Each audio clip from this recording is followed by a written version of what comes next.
I got married 43 years ago. It's a life sentence without parole, alhamdulillah, and we've never had a fight since with the grace of Allah. I got married 43 years ago. It's a life sentence without parole, alhamdulillah, but I'm stuck, and she's as well stuck with me. I don't know her before marriage. I just asked my mom and my sister to look for a suitable woman that has good character and she's religious. That's it. They looked around, they nominated someone, they told me about her. Seemed to me to check all the boxes. Little I knew at the time, but alhamdulillah, I proposed to her father. I saw her once after her father sat with me and thought that I'm okay. I sat with her for half an hour. We talked, and I liked her character. She liked mine. There is chemistry, and we got married. That's it, simple as that. And with the grace of Allah, it's a successful marriage from my point of view. I hope she feels the same. And this is how marriage is. Now, 95%, maybe 98% of all marriages that are conducted in the same fashion among my relatives, my friends, are successful. I know few cases where there were dating, love marriages, not arranged marriages, but love marriages that were catastrophic. Some may have gone through, but a lot were catastrophic, ended up by divorce. So you have to trust Allah. You have to not cross any red lines. You can't go against Allah's will, against the Quran and the Sunnah and say, it's going to be a blessed marriage. I'm going to do it my way. No, it doesn't work like this. There are some success stories, but they're negligible in comparison to the failures.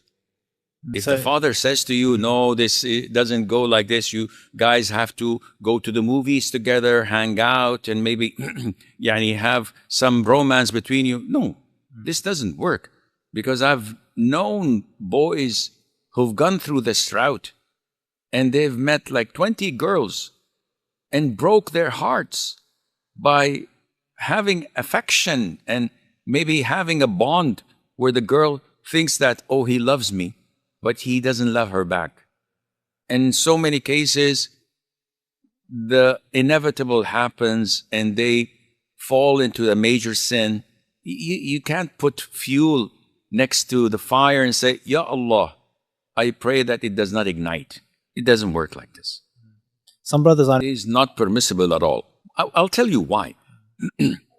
You have one of two choices.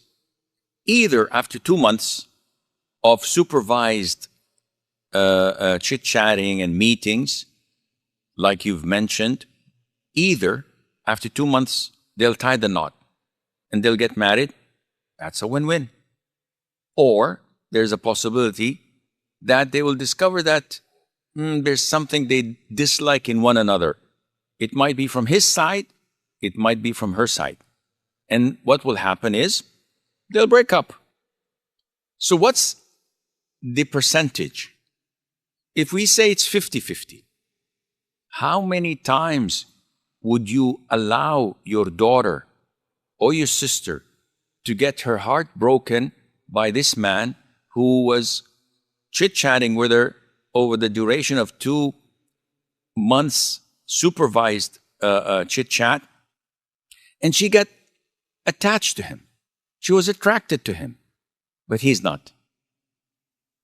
Do you think this is normal? Of course not. This would cause a lot of problems for this girl.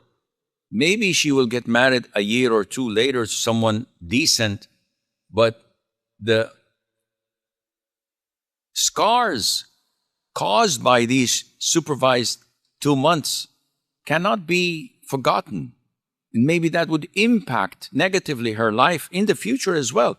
That's why Islam prevents any such things that may lead to haram or to harm.